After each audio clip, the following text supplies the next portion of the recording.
If you stream speedrunning every day, why are both of your records offline speedruns? Korbanoes is one of the best players to ever touch Minecraft speedrunning.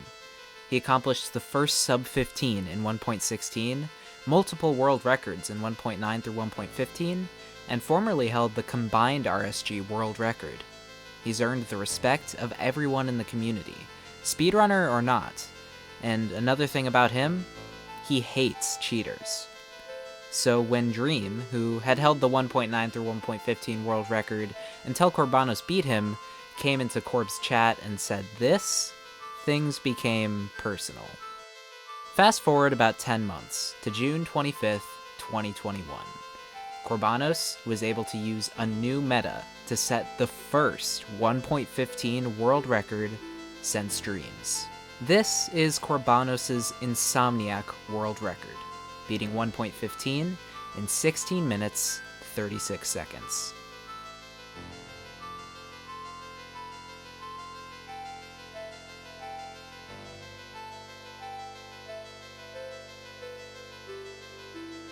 Hey, if you like this video, you'll want to stick around, because in the next couple days, we're also going to be breaking down whatever Marco's new pre-1.9 world record.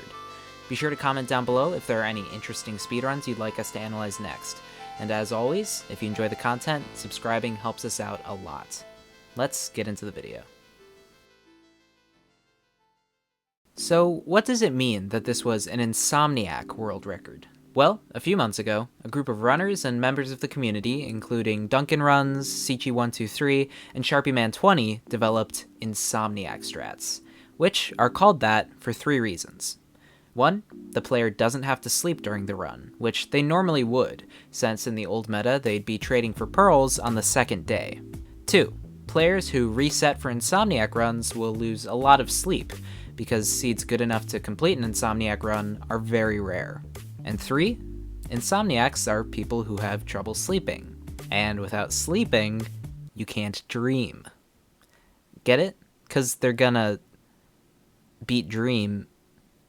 It's kinda cheesy, but the point is, Insomniac Strats work on 1.15. Dream's former record in 1.9 through 1.15, which it should be noted was eventually removed from speedrun.com after the cheating scandal, had been beaten by plenty. But the best version for the category had consistently been 1.14. Insomniac Strats changed that. I'm going to take a minute to explain why Dreams was the only world record in 1.15, why Insomniac Strats were uniquely suited to change that, and how Insomniac Strats work. If you're already familiar with all that and just want to see the run, you can skip to this time.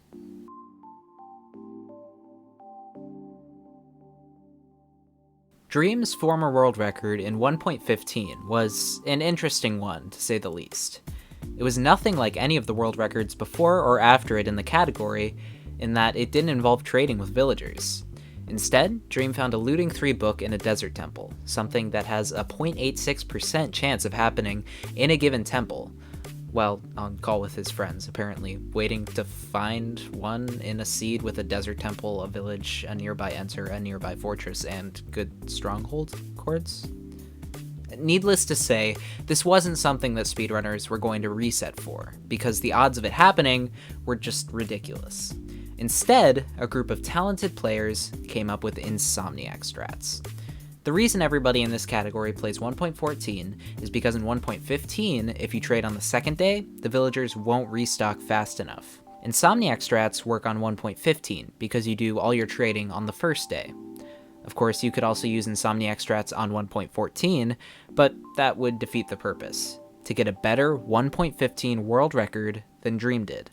Now, how do Insomniac Strats work?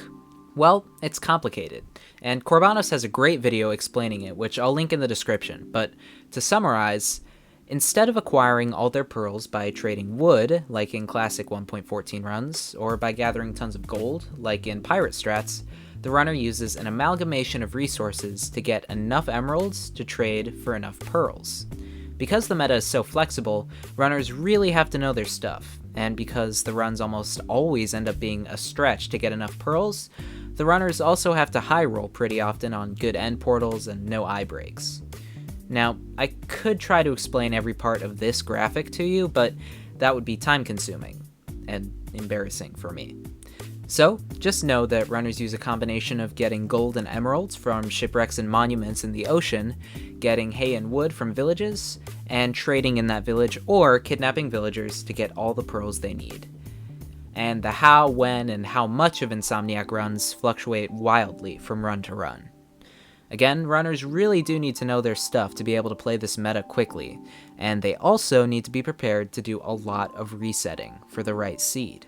One runner who fit both of those requirements was Korbanoes, who had been grinding the category for 3 months and had already achieved a second place run, a sub 18, before the fateful day of June 25th. He wasn't the only player going for an Insomniac World Record, but he had the strongest motivation, given his history with Dream. It was time to set the record straight against the man who had accused him of cheating long before Dream himself fell from grace in the eyes of many speedrunners. It wasn't just about beating Dream's time, something Korbanoes had done relatively easily. It was about reclaiming his territory as the champion of the category Dream was known for, and once and for all, beating Dream in a way that everyone would see. Let's take a look at the run.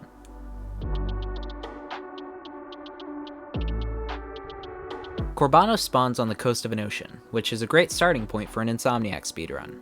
He quickly spots a shipwreck and an ocean monument, two vital pieces of the run. He only gets 9 iron from the shipwreck, which isn't enough to make a full set of tools, as well as a bucket and flint and steel, but knowing he's going to need a village for the run anyway, he makes the full set. He quickly loots the monument and has iron tools and 8 gold blocks at 2 minutes. Now he needs a village, and after passing a mushroom island and looting 2 more shipwrecks, he arrives at a savannah village. While he's got 6 emeralds and over a stack of gold, he's going to need about twice as many emeralds to get all his pearls. So, he crafts some golden axes and starts mining wood from the village houses, which isn't as slow as you might think. He's able to get most of the wood he wants, plus some food and a brewing stand, in about a minute.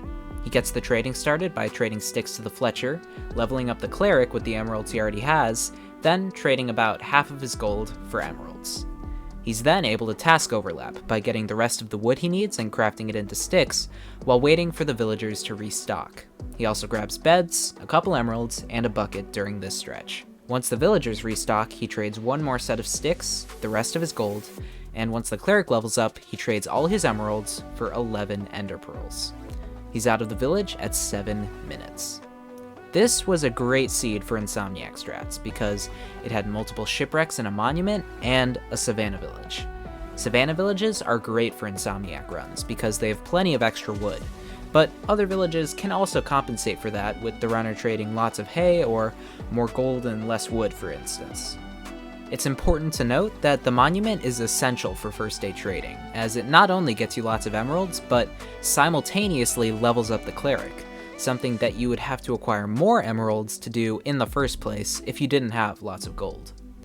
So, with the confusing mess that is Insomniac Strats behind him, albeit with the high roll of leaving on 11 pearls, the rest of the run is going to be pretty straightforward for Korbanoes.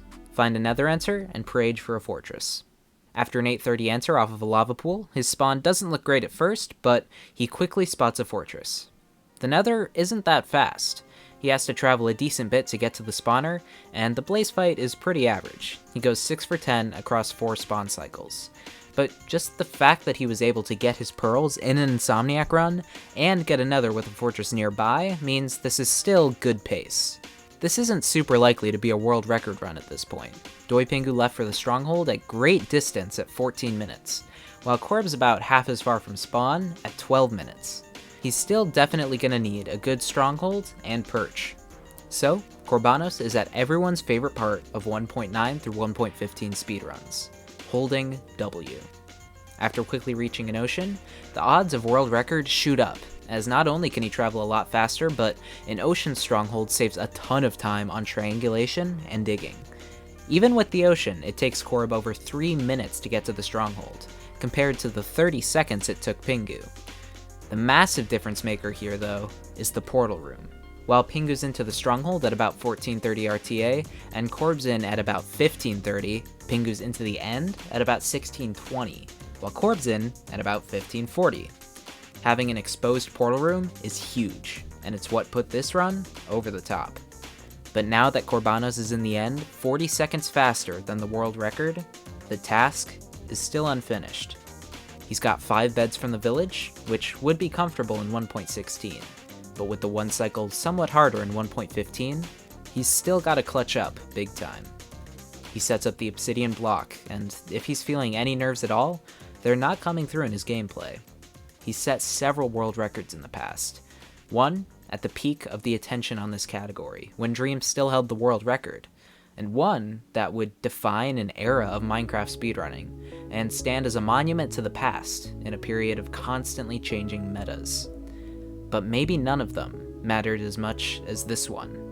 The one where Korbanoes could take the man who had brought so much drama to the community, who had accused Korbanoes of cheating when he himself was, and not only be the only person to set a world record in the category that Dream had used, but to beat the game way faster than Dream could hope to accomplish himself.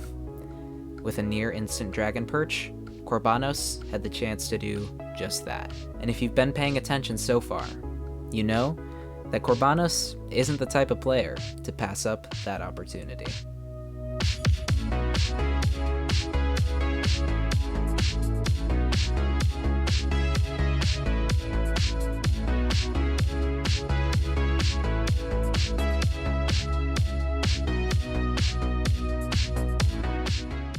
I'd like to congratulate Korbanoes on finally getting that elusive 1.15 world record. And of course, if you guys haven't yet, go follow him on Twitch and subscribe to him on YouTube. I really hope you guys enjoyed that Minecraft world record analysis. And stay tuned, because with Marco's pre-1.9 world record just a couple of days after Korbanoes', I'm getting right back to work breaking down another world record with another great story behind it.